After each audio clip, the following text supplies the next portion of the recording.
இதையும் புரட்சித் தலைவி அம்மா அவர்களையும் வணங்கி நடைபெற்று முடிந்த சட்டமன்ற பொதுத் தேர்தலில் எடப்பாடி சட்டமன்ற தொகுதியில் போட்டியிட்ட எனக்கு தமிழகத்திலேயே அதிக வாக்கு வித்தியாசத்திலேயே வெற்றி பெற செய்த எடப்பாடி தொகுதி வாக்காளர் பெருமக்களுக்கு எனது நெஞ்ச நிறைந்த நன்றியினை அவர்கள் பாதங்களிலே சமர்ப்பித்து, மாண்புமிகு பேரவைத் தலைவர் அவர்களே, மாண்புமிகு முதலமைச்சர் தனி தீர்மானம் கொண்டு வந்திருக்கின்றார்கள். அதிலே அனைத்து இந்திய அண்ணா திராவிட முன்னேற்ற கழகத்தின் சார்பாக என்னுடைய கருத்துக்களை கூற விரும்புகின்றேன். கர்நாடக அரசு மேகதாதுவின் கோரிக்கை அணை கட்டுவது தொடர்பாக பல்வேறு காலகட்டங்களிலே அதை தடுத்து நிறுத்துவதற்கு அனைத்து இந்திய அண்ணா திராவிட முன்னேற்ற கழக அரசு பல்வேறு நடவடிக்கை எடுக்கப்பட்டது. கர்நாடக அரசு மேகதாது என்னும் இடத்தில் தன்னிச்சையாக காவிரி ஆற்றின் கோரிக்கையை அணை கட்ட முயற்சித்து தடுத்து நிறுத்தம் போட்டு மாண்புமிகு அம்மா அவர்கள் தமிழகத்துடைய முதலமைச்சராக இருந்த காலகட்டத்தில் 5/12/2014 அன்று தமிழ்நாடு சட்டப்பேரவையில் தீர்மானம் கொண்டாந்து நிறைவேற்றப்பட்டு மாண்பு உறுப்பினர்கள் அந்த விவாதத்திலே கலந்து கொண்டு பல்வேறு கருத்துக்களை அப்பொழுது தெரிவித்திருக்கின்றார்கள். அப்பொழுது கொண்டு வந்த தீர்மானத்தின் அடிப்படையில் மாண்புமிகு பாரத பிரதமர் அவர்களுக்கு மாண்புமிகு அம்மா அவர்கள் அனுப்பிய கடிதத்தை அன்றைய தினம் இருந்த தமிழ்நாடு சேர்ந்த நாடாளுமன்ற உறுப்பினர்கள், புதுச்சேரியை சேர்ந்த நாடாளுமன்ற உறுப்பினர்கள் சுமார் 55 பேர் மாண்புமிகு பாரத பிரதமர் அவர்களை 28/3/2015 அன்று சந்தித்து இந்த கடிதத்தை கொடுத்து இதன் அடிப்படையில் நடவடிக்கை எடுக்க வேண்டும் என்று தெரிவித்தார்கள். அப்போது சம்பந்தப்பட்ட துறையிடம் தற்போதைய நிலை குறித்த அனைத்து விவரங்களையும் சேகரிக்க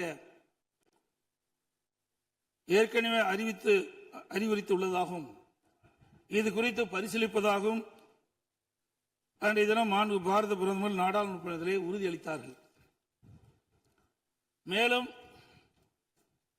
மாண்பு அம்மா அவர்கள் தமிழகத்தில் முதலமைச்சர் இருந்த காலத்தில் 25/4/2015 அன்று மாண்பு பாரத பிரதமர்களை நேரிலே சந்தித்து மேகதாது திட்டத்தினை கர்நாடக அரசு செயல்படுத்தக்கூடாது என கர்நாடக அரசுக்கு அறிவுறுத்தபடி கோரிக்கை விளக்கென கடிதம் பிரதமருக்கு அளித்தார்கள்.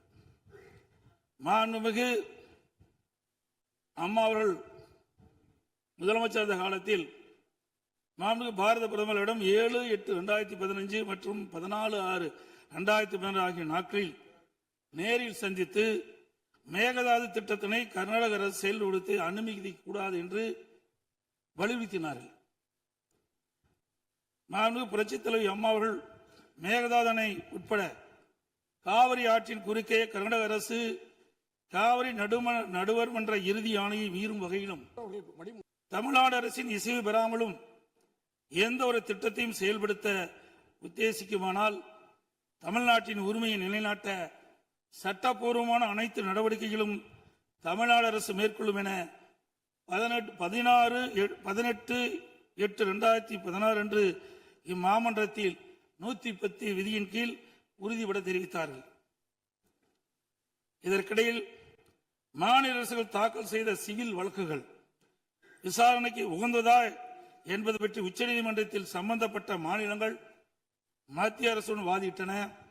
9/12/2016 அன்று உச்சநீதிமன்றம் அளித்த ஆணையில் இம்மனுக்கள் உச்சநீதிமன்றத்தின் விசாரணைக்கு உகந்தவை என தீர்ப்பளித்து அதன் பின்னர் ஜூலை 2017 முதல் செப்டம்பர் 2017 வரை இறுதிக்கட்ட வாதங்கள் உச்சநீதிமன்றத்தில் நடைபெற்றன. இதில் கர்நாடக அரசு 9 நாட்களும், கேரள அரசு 2 நாட்களும், தமிழ்நாடு அரசு 13 நாட்களும், புதுச்சேரி மற்றும் மத்திய அரசு தலா 1 நாட்களும் தங்கள் வாதங்களில் நீதிமன்றத்தில் எடுத்து வைத்தன. அனைத்து தரப்பு வாதங்களையும் கேட்டிருந்த உச்சநீதிமன்றம் 16/2/2018 அன்று தனது தீர்ப்பினை வழங்கியது. இத்தீர்ப்பின் முக்கிய அம்சங்கள் பின்வருமாறு: பன்மாநில நதிகள் தேசிய சொத்து, எந்த ஒரு மாநிலம் தனி உரிமை கோர இயலாது என்று நவம்பர் 1991 ஆண்டிய உச்சநீதிமன்றத்தின் கருத்து இத்தீர்ப்பில் மீண்டும் உறுதி செய்யப்பட்டுள்ளது. 1892 மற்றும் 1924 ஆண்டிய ஒப்பந்தங்கள் செல்லத்தக்கதல்ல என்ற கர்நாடகின் வாதம் ஏற்றுக்கொள்ளப்படவில்லை. கர்நாடக அரசு தமிழ்நாட்டின் பாசன பரப்பான 24.708 லட்சம் ஏக்கர் என்பதை 21 லட்சம் ஏக்கர் என குறைக்க வேண்டும் என நடுவர் மன்றத்தின் முன் வாதிட்டது.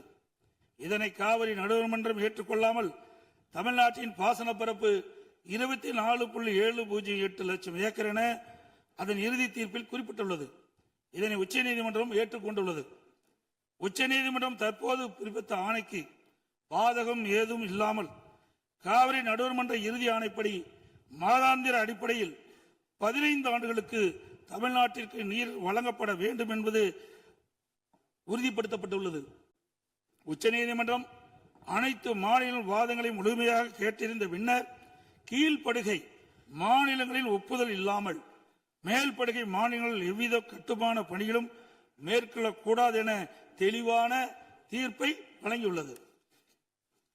மேகதாது திட்டத்தை செயல்படுத்தக்கூடாது என்ற நமது நிலைப்பாட்டை உச்சநீதிமன்ற தீர்ப்புக்கு முன்னரும் பின்னரும் 25/2/2017, 27/2/2017, 4/9/2018, 8/10/2018 மற்றும் 2/11/2018 ஆகிய நாட்களில் நான் முதலமைச்சர் இருந்த காலத்தில் மாண்பு பிரதமர் அவர்களுக்கு கடிதங்கள் மூலமாகவும் நேரடியாகவும் சந்தித்து அணை கட்டுவதற்கான அனுமதியை மத்திய அரசு வழங்கக்கூடாது என்பது தொடர்ந்து வலியுறுத்தி கேட்டுக் கொள்ளப்பட்டது.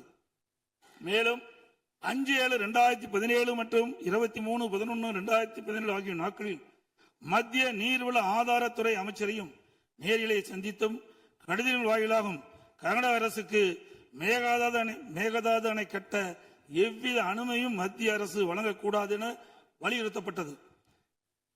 ஏற்கனவே உச்சநீதிமன்றம் பெங்களூரு நகரின் குடிநீர் தேவை உட்பட பிற பயன்பாட்டுக்காக 14.75 டிஎம்சி அடி நீரை கர்நாடக அரசுக்கு கூடுதலாக அளித்து உத்தரவிட்டுள்ளது. இந்நிலையில் மீண்டும் பெங்களூரின் குடிநீர் தேவைக்கென 67 டிஎம்சி அடி நீர் கொள்ளளவு கொண்ட மேகதாது அணையை கட்ட கர்நாடக அரசு முயற்சிப்பது தமிழ்நாட்டை பாலைவனமாக்கும் உள்நோக்கம் கொண்ட ஒரு செயலாகும். எனவே இவ்வணை கட்டப்பட்டால் தமிழ்நாடு மக்களின் வாழ்வாதாரமும் உரிமையும் கடுமையாக பாதிக்கப்படும். மேலும் நீர் பற்றாக்குறை ஏற்படும் ஆண்டுகளில் கடந்த காலங்களைப் போலவே காவிரி நீரை முழுமையாக தனது உபயோகத்திற்காக கர்நாடக பயன்படுத்தும் நிலை உருவாகும். இதை தவிர காவிரி படுகையில் மேற்படுகை மாநிலமான கர்நாடகா புதிய அணை கட்டுவதற்கான எந்த ஒரு அனுமதியும் மத்திய அரசு வழங்கக்கூடாது என்றும் உறுதிபட எடுத்துரைக்கப்பட்டது. மேலும் உச்சநீதிமன்ற ஆணைக்கு எதிராக கர்நாடக அரசின் மேகதாது திட்டத்திற்கான விரிவான திட்ட அறிக்கைக்கு அனுமதி வழங்கிய மத்திய நீர்வள குழுமத்தின் தலைவர், கர்நாடக நீர்வளத்துறை அமைச்சர் மற்றும் கர்நாடக உயர் அதிகாரிகள் மீது நீதிமன்ற அமைப்பது வழக்கு கண்டெம்ப்ட் ஆஃப் கோர்ட் எனது உத்தரவின் பேரில் 5/12/2012 உச்சநீதிமன்றத்தில் தாக்கல் செய்யப்பட்டது. மீண்டும் மேகதாதில் புதிய அணை கட்ட விரிவான திட்ட அறிக்கை தயாரிக்க மத்திய நீர்வள குழுமம் கர்நாடக அரசுக்கு அளித்துள்ள அனுமதியை திரும்ப கோரி மத்திய அரசை வலியுறுத்தி தமிழ்நாடு சட்டப்பேரவையில் 6/12/2012 அப்போது முதலமைச்சர் இருந்த நான் கொண்டு வந்த தனி தீர்மானத்தை ஒருமனதாக நிறைவேற்றப்பட்டது. அனைத்து இந்திய அண்ணா திராவிட முன்னேற்ற கழகத்தை பொறுத்தவரைக்கும் 1986 ஆண்டு மாண்புமிகு புரட்சித் தலைவர் எம்ஜிஆர் அவர்களால் துவக்கப்பட்ட சட்ட போராட்டத்தை தொடர்ந்து காவிரி நடுவர் மன்றம் அமைத்து அதை மத்திய அரசியலை வெளியிடச் செய்து நடுவர் மன்றத்தின் இறுதி ஆணையின்படி காவிரி மேலாண்மை வாரியம் மற்றும் காவிரி நீர் முறைப்படுத்தும் குழு ஆகியவற்றை அமைக்க உச்சநீதிமன்றத்தை நாடியது.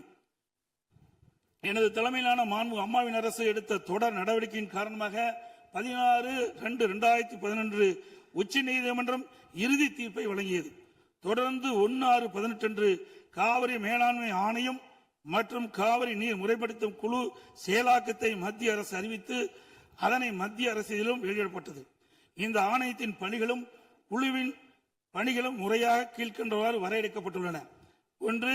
காவிரி நதிநீரை தேக்குதல், பகிர்மானம் செய்தல், முறைப்படுத்தல் மற்றும் கட்டுப்படுத்துதல். 2. காவிரி நீர் முறைப்படுத்தும் குழுவின் துணையுடன் அணைகளின் செயல்பாட்டை மேற்பார்வையிடுதல் மற்றும் அவற்றிலிருந்து நீரை பாசன மற்றும் இதர தேவைகளுக்கு வழங்குவதை முறைப்படுத்துதல். 3. கர்நாடகம் தமிழ்நாடு எல்லையில் வில்லிக்குண்டுக்கு நீர் அளவை நிலையத்தில் கர்நாடக அரசு நீர் வழங்குவதை கண்காணிப்பது. இவற்றை தவிர வேறு பணிகள் எதுவும் மேற்கொள்ள இந்த ஆணையத்துக்கு எவ்வித அதிகாரம் இல்லை.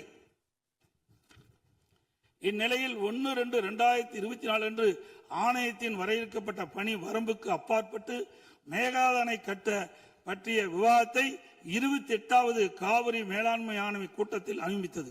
அப்போதைய திமுக அரசு இதனை கடுமையாக எதிர்த்து வெளிநடப்பு செய்தது குறித்தும் ஆணையம் அதன் அதிகார வரம்பிற்கு சம்மதமில்லாத மேகதாது அணை கட்டுவது குறித்த கருத்தை மத்திய நீர்வள கமிஷன் பரிந்துரைத்துள்ளது குறித்து அப்போதைய திமுக அரசின் கவனத்திற்கு நான் கொண்டு வந்தேன். குறிப்பாக 14/2/2024 அன்று சட்டமன்றத்தில் நான் எங்களது ஆட்சி காலத்தில் கர்நாடக அரசு மேகதாது அணை கட்டுவது குறித்து விவாதிக்கும் அதிகாரம் ஆணையத்திற்கு இல்லை என்றும் 2018ஆம் ஆண்டு மேகதாது அணை குறித்து பிரச்சனை மத்திய நீர்வள கமிஷன் பார்வைக்கு சென்றபோது எனது அரசு 5/12/2018 அன்று மத்திய நீர்வள கமிஷன் என்ற இயக்குநர் மீது உச்சநீதிமன்றத்தில் நீதிமன்ற அவமதிப்பு வழக்கை தொடர்ந்து என்றும் இன்னும் அவ்வழக்கு நிலுவையில் உள்ளது என்றும் திமுக அரசு தொடர்ந்து நடத்திட வலியுறுத்தியதோடு தமிழக நலன் பாதுகாக்கப்பட வேண்டும் என்பதையும் உறுதி செய்யும் வலியுறுத்தப்பட்டது. இந்த நிலையில நாம் ஏற்கனவே உச்சநீதிமன்றம் அளித்த தீர்ப்பு நமக்கு ஒவ்வொரு ஆண்டும் கர்நாடக அணையிலிருந்து 177.25 டிஎம்சி தண்ணீர் திறக்கப்பட வேண்டும். ஆனால் அவர்கள் முறையாக திறக்கப்படுவதே இல்லை. ஒவ்வொரு மாதம் நாம் போராடிதான் கர்நாடக அணையிலிருந்து தமிழ்நாட்டிற்கு தண்ணீரை பெற்று வந்து கொண்டிருக்கணும் என்பதையும் நேரத்தில் சுட்டிக்காட்ட விரும்புகின்றேன். இந்த நிலையில 2024ஆம் ஆண்டு கர்நாடகாவில் மாண்புமிகு முதலமைச்சர் சீதாராமையா முதலமைச்சர் பதவி வைத்த போது துணை முதலமைச்சராக நீர்ப்பாசனத்துறை பொறுப்பு வைத்த மாண்புமிகு துணை முதலமைச்சர் சிவகுமார் அவர்கள் 16/2/24 கர்நாடக பட்ஜெட்டில் காவிரி ஆற்றின் குறுக்கே மேகதாது அணை கட்ட பல ஆயிரம் கோடி ரூபாயை ஒதுக்கியுள்ளதாகவும் அறிவித்தார். அனைத்து இந்திய அண்ணா திமுக சார்பில் இதை அப்பொழுதே கடுமையாக எதிர்ப்பதுடன் அப்போதைய திமுக அரசு உடனடியாக சட்ட நடவடிக்கை எடுக்க வேண்டும் என்றும் வலியுறுத்தப்பட்டது. இந்நிலையில் கர்நாடக அரசு மேகதாது அணை கட்ட தயாரித்து அனுப்பிய திட்ட அறிக்கையில் உள்ள குளறுபடிகளை சுட்டிக்காட்டி மத்திய அரசு திருப்பி அனுப்பிய நிலையில் மத்திய அரசு குறிப்பிட்டுள்ள குறைகளை நிவர்த்தி செய்து 12/6/2026 அன்று கர்நாடக முதலமைச்சர் அவர்கள் சுற்றுச்சூழல் அனுமதியை பெற மாண்புமிகு பாரத பிரதமரிடம் மீண்டும் நேரில் ஒரு அறிக்கையை வழங்கியுள்ளதாக செய்தியில் வெளியாகியுள்ளன. இரு மாநிலங்களுக்கிடையே உள்ள நல்லுறவை சீர்குலைக்கும் விதமாக தற்போதைய கர்நாடக அரசு மேகதாதுவில் காவிரியின் குறுக்கே அணை கட்ட முழு மூச்சில் முயற்சிப்பது கண்டிக்கத்தக்கது. நீண்ட நெடுங்கால சட்ட போராட்டத்திற்கு பின்னர் நிலைநிறுத்தப்பட்ட தமிழ்நாட்டு மக்களின் அடிப்படை உரிமைகளையும் டெல்டா விவசாயியின் வாழ்வாதாரத்தையும் 20 மாவட்டத்துக்கு மேலாக குடிநீர் ஆதாரமாக விளங்கும் காவிரி ஆற்றில் நமக்குள்ள உரிமையை பேணி காக்க வேண்டியது நாம் எல்லோரின் கடமையாகும். கர்நாடக அரசு காவிரி நடுவர்மன்றம் 5/2/2007 அன்று அளித்த இறுதி தீர்ப்பை மதிக்காமலும் 16/2/2018 அன்று உச்சநீதிமன்றம் அளித்த இறுதி தீர்ப்பை மதிக்காமலும் தன்னிச்சையாக மேகதாதுவில் அணை கட்ட நிதி ஒதுக்கீடு செய்ததும் திருத்திய தொழில்நுட்ப திட்ட அறிக்கையை மீண்டும் இம்மாதம் மத்திய அரசிடம் சமர்ப்பது கண்டிக்கத்தக்கது அனைத்து இந்திய என்பதை இந்த நேரத்தில் தெரிவித்து அனைத்து இந்திய அண்ணா திராவிட முன்னேற்ற கழகத்தின் சார்பாக மாண்பு முதலமைச்சர் அவர்கள் கொண்டு வந்த அரசின் தனி தீர்மானத்தை ஒருமனாக ஆதரிக்கின்றோம். மாண்புமிகு எதிர்க்கட்சி தலைவர் அவர்கள்.